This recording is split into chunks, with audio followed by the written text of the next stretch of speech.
तुम्हाला रिवीना फिरोज चालते, पण तुम्हाला हिंदू डिंपल मेहरा चालत नाही।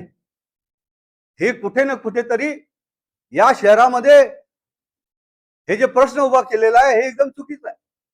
नाही, मुळात या लोकांनी एक समजून घ्या, भाषावार प्रांत रचना काय यांचा अभ्यास यांनी करावं आणि संयुक्त महाराष्ट्राचा लढा कशासाठी झाला हे एकदानी वाचावं।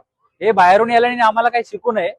मुळात डिंपल मेहता यांच्या ओबीसी सर्टिफिकेटवरती कोर्टामध्ये दावा ठोकला गेला होता त्यावेळेस, आणि डिंपल मेहतांना महापौर ज्यावेळेस 2017 मध्ये केलं, याच मराठी एकीकरण समिती आणि इकडच्या स्थानिक भूमिपुत्रांनी आंदोलन केलं होतं आणि डिंपल मेहताला एक अंकलिपी आम्ही भेट दिली होती की मराठी शिका म्हणून। डिंपल मेहतांना देश कधी स्वतंत्र झाला या सगळ्या मीरा भाईंदर शहरानेच नव्हे तर पूर्ण राज्याने बघितलंय की 1997 ला नवीन शोध लावला यांनी।